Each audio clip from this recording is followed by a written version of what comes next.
할렐루야.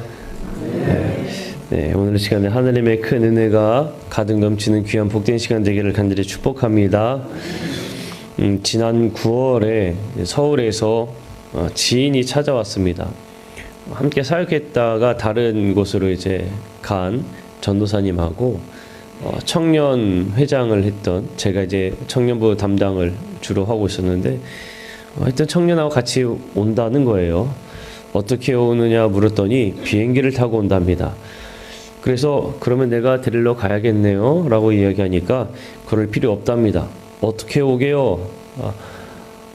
이미 렌트카를 빌렸다고 그래요. 렌트카 빌려서 차 타고 그냥 오면 된대요. 참 좋은 세상 같습니다. 이제는 굳이 내가 차를 끌고 가지 않아도 그 가까운 곳에 차를 빌려서 내가 원하는 대로 잘 썼다가 반납만 잘 하면 되는 아주 좋은 세상입니다. 근데 이 박광철 목사님이 이 렌트카와 관련된 일화를 이야기하면서 생명에 관련돼서 이런 이야기를 했습니다. 생명에 대하여 일방적으로 주어진 것이며 일정 기간 동안 사용할 뿐이다. 생명은 그냥 일방적으로 우리에게 주어진 것이고 주어진 그 일정 기간 동안 사용한 것뿐이라는 거예요. 그런데 여러분, 우리가 생명을 생각을 하면 어떻게 여기는가 하면 누군가가 일방적으로 주어졌다 이런 마음보다는 내 생명이라고 우리는 여기지요. 그래서 생명을 자신의 것으로 여기면서 어떻게든지 붙잡으려고 붙잡고자 그렇게 노력을 합니다.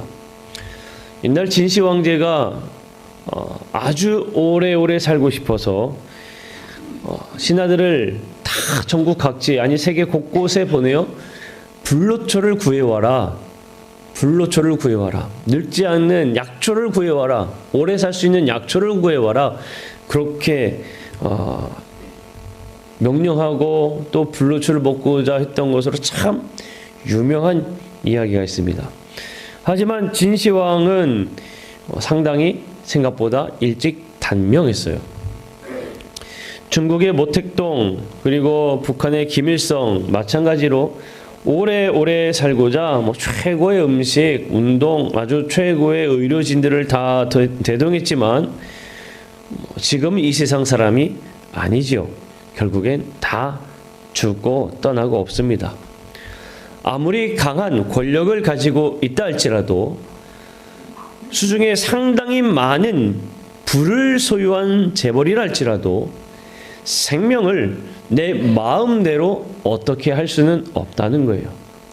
조금 더 오래 살고자 연장을 하고 싶어도 글쎄요, 요즘에 이제 의료 기술이 너무 발전해서 어느 정도는 그 생명을 연장할 수 있을지 모르지만 한평생 죽지 않고 살 수는 없다는 겁니다. 사실 생명이라는 것은 부모가 만들어준 것도 아닙니다. 생명은 조물주의 신비한 능력으로 주어진 것입니다. 그러니까 생명은 누구의 것이냐? 하나님의 것이라는 거예요.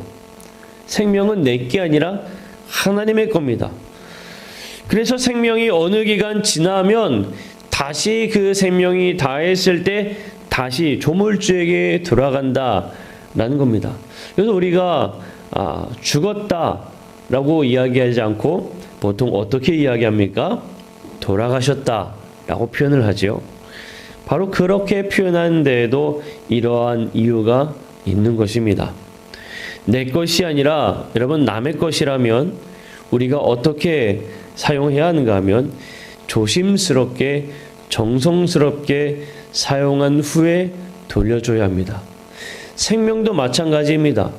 우리에게 주어진 생명의 기간 동안 내 것이 아니기 때문에 우리는 생명이 있는 동안 조심스럽게 정성스럽게 주어진 삶을 잘 살고 때가 되어서 하나님께 돌아가는 인생이 되어야 한다는 겁니다. 우리는 모두 다 하나님의 것이기 때문에 그렇습니다. 자, 이스라엘 백성들은 하나님께서 선택한 백성이란 선민 백성 사상에 상당히 강한 사람들이었어요.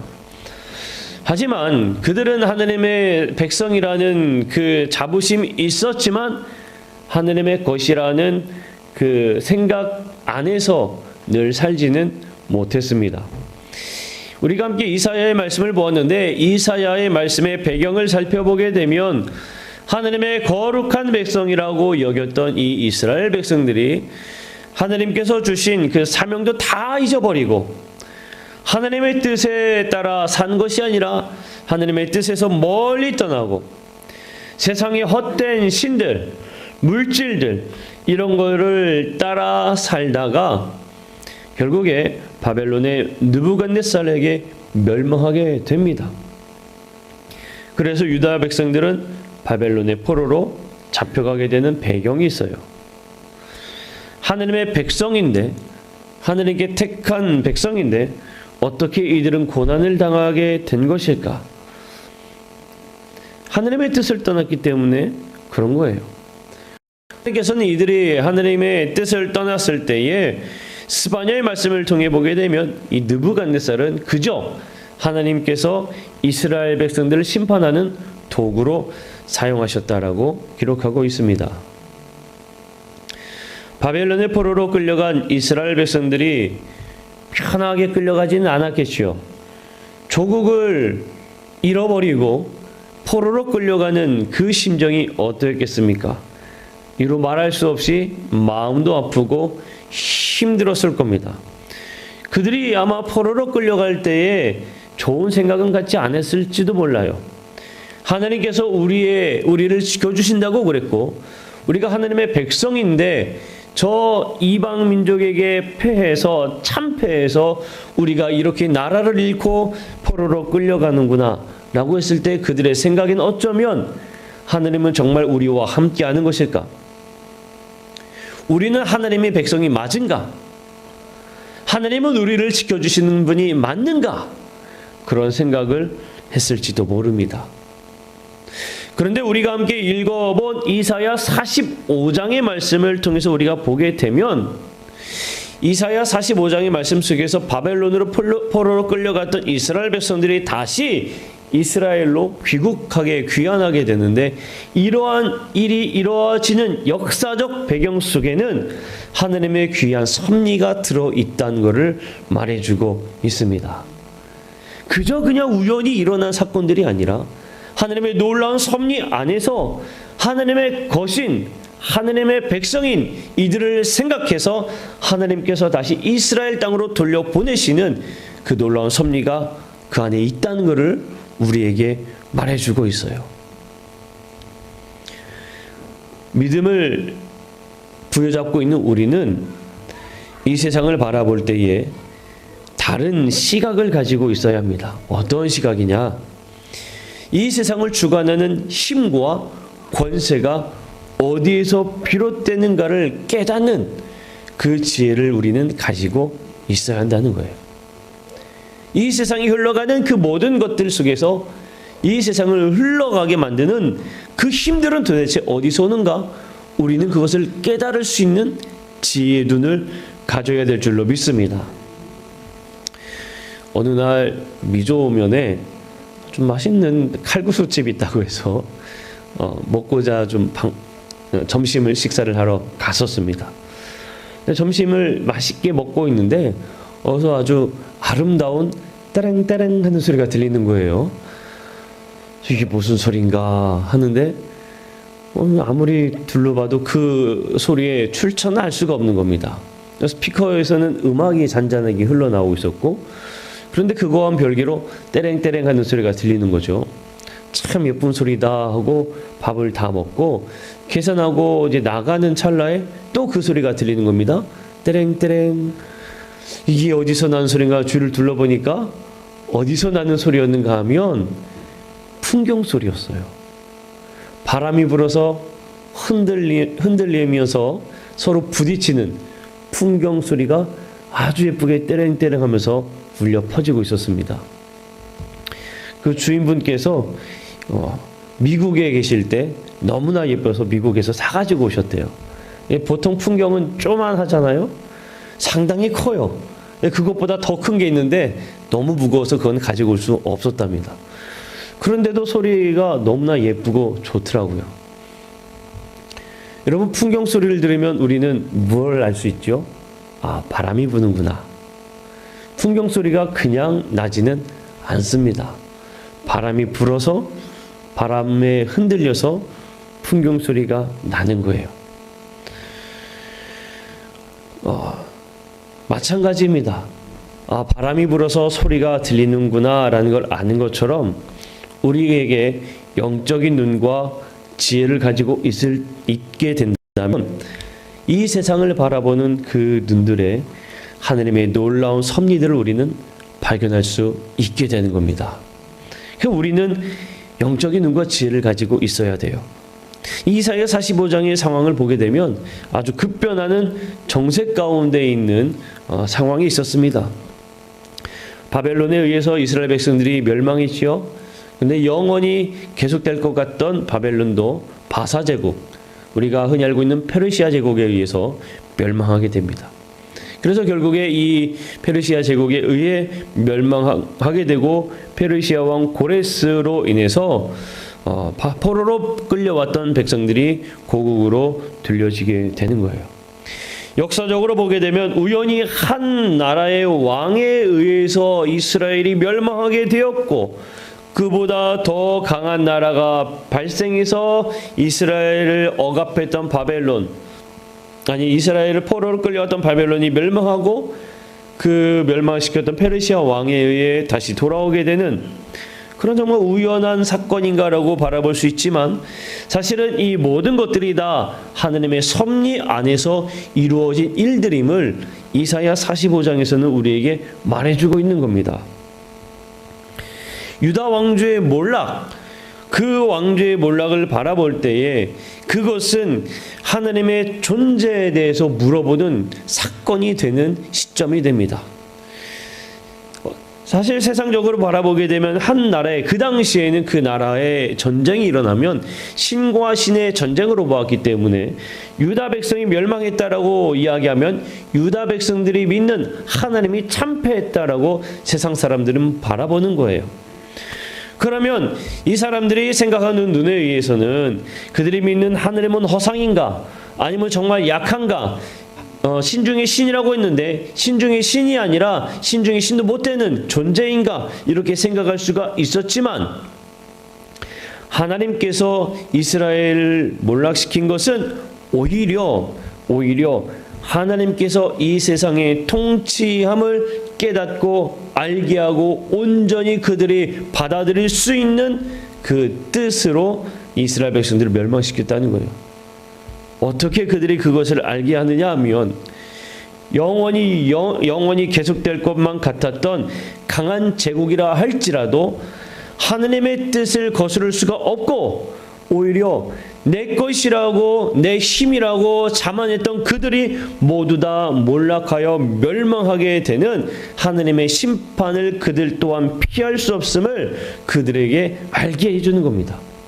그러니까 이스라엘 백성들이 멸망하게 된 건 결국 하느님의 뜻에서 멀어졌기 때문에 그들이 멸망한 것이요, 그들을 멸망시켰던 저 강한 이방 민족들도 마찬가지로 그들의 힘으로 그 이 세상을 부여잡은 것이 아니라 하느님께서 그저 도구로 사용했을 뿐이며, 내 힘이라고 자부하는 그 순간 하느님께서 다시 그들을 치심으로 그들도 그저 무너지게 되는 아무런 힘이 없는 나약한 존재에 불과하다는 것을 이스라엘 백성들에게 깨닫게 하는 겁니다. 그러니까 하나님께서 이스라엘 백성들을 멸망시키신 것은 이스라엘 백성들에게 보아라, 이 세상을 통치하는 자가 누구냐, 이 세상의 섭리가 어떻게 이루어지느냐, 모두 다 여호와의 손 안에 있느니라, 이것을 바로 알게 해주기 위한 말씀이라는 겁니다. 사도 바울이 예수님을 만나기 전에는 그가 가지고 있는 생각과 이념이 최고인 줄 알고 정말 열심히 예수님을 믿는 사람들을 핍박했습니다. 정말 부지런히 그 사람들을 억압했습니다. 그러나 예수님을 만나고 나서야 그가 잘못되었구나라는 것을 깨닫게 됩니다. 사도행전의 말씀을 보게 되면 그의 눈에서 비늘이 벗겨지는 그런 사건을 경험하게 되죠. 그가 그동안 잘못 생각했던 그 모든 것들이 무너졌다는 것을 말해주는 겁니다. 예수님을 만나고 예수님이 어떤 분인지, 자신에게 어떤 존재인지 그제서야 깨닫게 되었다는 거예요. 우리가 이 이사야의 말씀 안에서 반드시 우리가 기억해야 될 것이 있습니다. 무엇이냐면 이 모든 사건과 함께 더불어 이스라엘 백성들에게 말씀하시고자 하는 하느님의 말씀은 이스라엘 백성들에게 이것을 말씀하고자 하는 겁니다. 무엇이냐? 너희들은 나 여호와의 것이다. 너희들은 나 여호와의 것이다. 이게 하나님께서 말씀하시는 의미라는 겁니다. 사랑하는 성도 여러분, 이 말씀 안에서 마찬가지로 우리에게 주시는 동일한 말씀의 의미가 있습니다. 우리는 모두 다 하나님의 섭리 안에 살아가는 하나님의 것임을 여러분 믿으시기를 간절히 축복합니다. 우리 모두 다 하나님의 것이에요. 하나님의 것. 하나님의 것이 아닌 사람이 아무도 없습니다. 여러분 옆에 계신 모두 다 한 사람 한 사람이 다 하나님의 것입니다.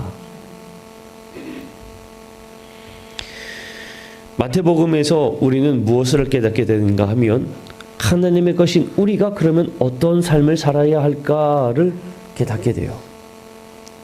하나님의 것인 우리는 어떤 삶을 살아야 할까? 자, 마태복음에 우리가 읽어본 내용은 이런 배경이 있습니다. 이 예수님을 공경에 처하게 만들고자 질문을 하나 던지게 되거든요. 이 당시의 바리새인들의 경우에 황제에게 세금을 바친다? 이거는 이들이 반대했던 일입니다. 바리새인들은 반대를 했어요. 왜냐하면 황제에게 세금을 바칠 때에 그 당시에 통용되었던 지폐가 아니죠. 주화에는 어떠한 그림이 새겨져 있었을까요? 황제의 얼굴이 새겨져 있었어요. 여러분, 우리 돈에도 다 상징성을 가지고 있는 그림들이 있잖아요. 네. 신사임당이 그려져 있는 거. 이게 얼마짜리인지 압니다.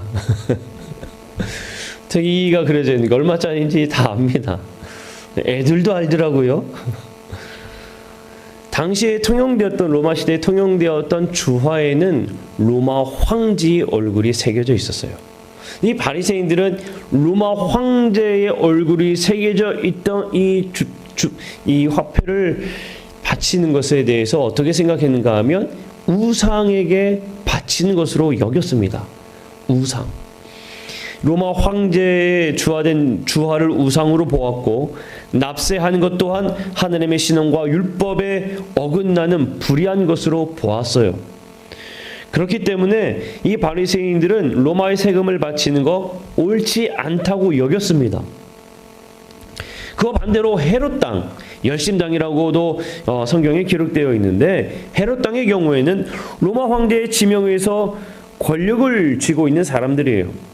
그러니까 당연히 로마에 의해서 권력을 쥐고 있으니까 로마 지배에 동조하는 사람들입니다. 황제에 바치는 세금도 마찬가지로 정당하고 당연하다라고 여겼던 사람이에요. 나아가서 그것을 열심히 황제에게 세금을 열심히 내십시오라고 설파했던 사람들입니다. 더욱이 세금을 부정하는 그들을 색출해서 고발하고 처단한 사람들이 바로 이 헤롯 당원들이에요. 우리의 역사적인 사건을 생각해 보면 쉽게 이해가 되겠죠. 일제 강점기 시대에 죄송합니다. 이런 표현을 써서 일제 앞잡이가 되었던 사람들. 일본의 모든 것들이 다 우리를 먹여 살리는 것이라고 하면 앞잡이로 살았던 사람들. 그러나 우리 민족들은 그 사람들을 비난하지 않습니까? 그러나 그들은 그것이 당연하다고 권력을 쥐어잡고 있으니 그것을 또 강하게 이야기하는 것이고요. 이러한 배경이 예수님 당시에 있었어요. 그래서 헤롯 당원들의 이 일들을 공개적으로 비판했던 사람들이 누구냐? 바리새인들입니다. 그런데요, 참 재미있는 게 뭐냐면 오늘 마태복음의 말씀을 보게 되면 헤롯 당과 바리새인들이 손을 잡고 지금 예수님을 공경에 처하고자 하고 있다는 겁니다. 어제의 적이 오늘의 아군이 된 거죠. 본문을 통해 보면 바리새인들의 음모에서 발생했습니다. 그런데 바리새인들이 자신들의 제자와 함께 헤롯 당원들을 같이 보내서 예수님을 공경에 처하려고 질문을 던지고 있는 걸 보게 돼요. 근데 바리새인들이 예수님을 향해서 뭐라고 먼저 이야기하는가 하면, 당신은 참되시고 진리로 하느님의 도를 가르치시며 아무도 거리끼는 일이 없으신 분이십니다. 당신은 정말 존경받아 마땅한 사람입니다. 라면서 뭐하고 있어요? 부추기고 있는 겁니다. 아주 좋은 말로 치켜세우고 있는 겁니다. 우리는 이런 상황에서 한 가지 깨닫는 것이 있습니다. 무엇이냐면, 세상은 참으로 달콤함으로 우리의 판단을 흐리게 하는구나 라는 겁니다.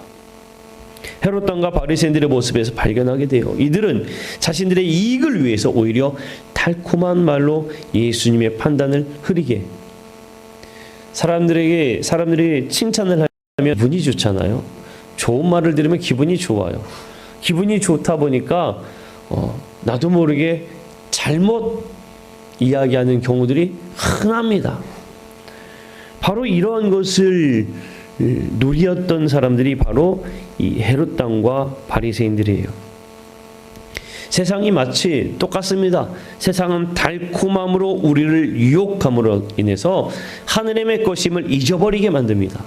이스라엘 백성들이 바로 그렇게 하느님의 백성된 정체성을 잊어버렸어요. 이방의 신앙들, 이방 신들의 문화들, 이런 것들을 접하면서 혹하는 마음으로 하느님의 백성됐던 그 사실들을 잊어버린 겁니다. 창세기에 보게 되면 아담과 하와가 왜 죄를 짓게 됩니까? 뱀이 와서 하와를 유혹할 때에 아주 좋은 말로 그에게 유혹하며 다가가며 하와가 죄를 짓게 만든 겁니다. 달콤한 말로. 세상이 바로 우리에게 그렇게 다가온다는 거예요. 사랑하는 성도 여러분, 우리가 하나님의 것임을 잊게 되는 그 순간이 언제입니까? 세상의 수많은 유혹 속에 우리가 노출되어 그 유혹에 넘어갈 때는 하나님의 것임을 잊어버리게 되는 겁니다. 그렇기 때문에 더욱 하나님의 것 됐음을 우리는 잊지 않도록 깨어 있어야 할 줄로 믿습니다.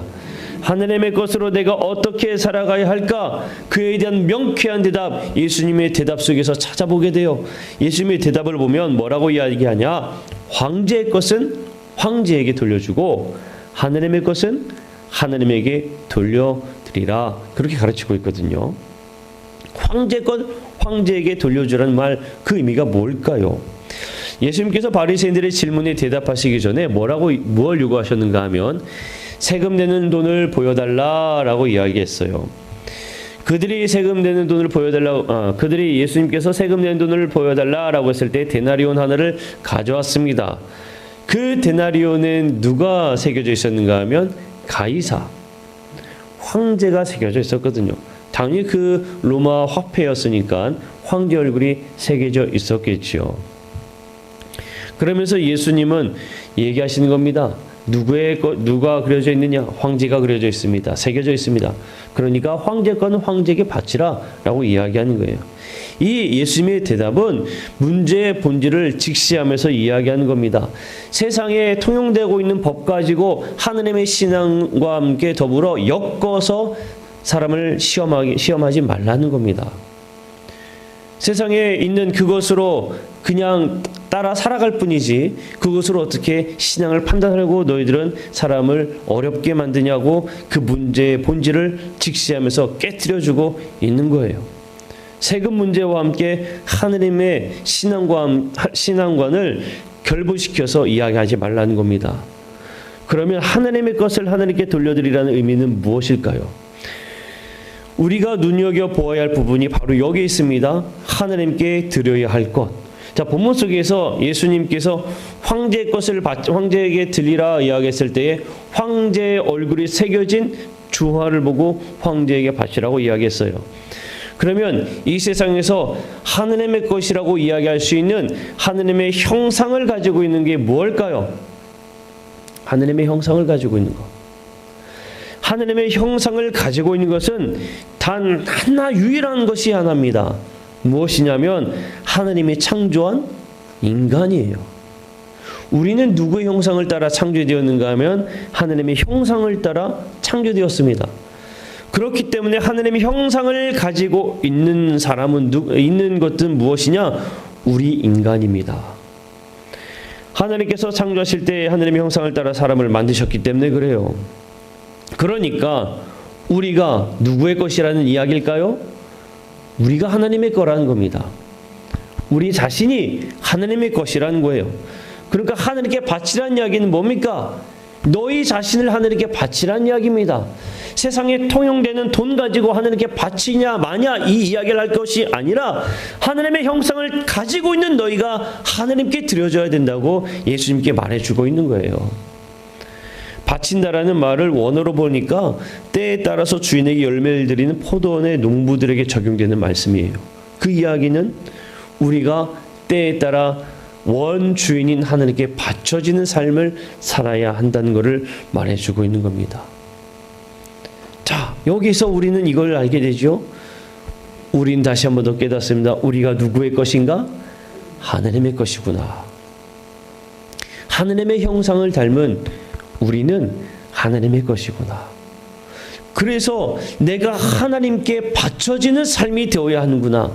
이것을 우리는 깨닫게 되는 겁니다. 그러면 여러분, 주님께 바쳐진다는 것은 어떻게 해야 바쳐지는 걸까요? 무엇보다 이 이사야의 말씀과 결부시켜 우리가 바라볼 때 하나 분명한 사실이 있는 것이 있는데 뭐냐면 우리가 내가 하나님의 것이라는 것을 잊지 않고 살아가는 게 하나님께 바쳐지는 삶입니다. 내 인생이 내 것이라는 것이 아니라 내 인생이 하나님의 것이라는 것을 늘 그 마음에 품고 살아가는 삶, 그렇게 살아갈 때에 우리의 삶이 하나님께 바쳐지는 삶이 됩니다. 왜요? 하나님의 것이기 때문에 우리의 삶이 늘 하나님을 생각하며 사는 삶이 되다 보니 우리의 삶 자체가 예배가 되는 삶이 되는 거예요. 예배는 하나님께 영광 올려드리는 거 아닙니까? 우리는 하나님 앞에 영광 올려드리는 이 순간 이 자리에 함께 있어요. 근데 내가 하나님의 것이라는 걸 깨달았으니 내 삶을 살아갈 때 나는 하나님의 것이구나. 내가 지금 살아갈 때 하나님께서 내게 주어진 그 인생을 내가 정말 하나님의 영광을 위해 살아가는구나. 우리가 그렇게 살다 보니 저절로 하나님께 올려드리는 삶이 되어지는 겁니다. 사랑하는 성도 여러분, 하나님께 바친 삶을 산다는 건 정말 기쁜 일입니다. 너무나 기쁜 일이에요. 왜냐하면 원래 것을 우리가 그냥 그대로 드려지는 거잖아요. 무엇보다 하나님께서는 하나님의 것을 그냥 내버려 두지 않으신다는 겁니다. 이스라엘 백성들이 비록 그들의 죄로 어려움을 겪었지만 그들은 누구의 백성입니까? 하나님의 백성이에요. 그러니까 그들이 비록 죄는 지었어도 하나님께서 그들을 다시 회복시켜 주시는 겁니다. 왜요? 하나님의 것이니까 내버려 두지 않는 거예요. 마찬가지입니다. 우리가 하나님의 것이기 때문에 하나님께서 우리를 내버려 두지 않는 거예요. 내가 하나님의 영광을 위해 살아가는 그 삶을 살아갈 수 있는 이유는 하나님께서 우리를 지키시고 채우시고 복을 베푸시고 은혜를 베푸시기 때문에 우리 삶에 늘 기쁨이 넘친 줄로 믿습니다. 사랑하는 성도 여러분, 우리는 주님의 겁니다. 주님께서 늘 우리에게 기쁨이 되는 은혜를 베풀어 주십니다. 하나님의 것인 우리에게 잊지 말고 꼭 기억하라고 날마다 그 은혜를 공급해 주십니다. 세상의 유혹보다 더 큰 하나님의 사랑을 주시고 세상의 것보다 더 영원히 변함없는 그 은혜를 우리에게 부여해 주십니다. 그래서 우리의 삶에 늘 하나님이 주신 소망을 품고 주님이 주신 은혜로 기뻐하며 살아가는 삶이 되는 줄로 믿습니다. 우리에게 주어진 그 삶을 살아가는 동안 정말 주님이 주시는 그 은혜를 깨닫고 매 순간순간마다 기쁨이 넘치는 하나님의 것으로 하나님께 올려드리는 복된 삶이 되시기를 주님의 이름으로 간절히 축복합니다. 기도하겠습니다.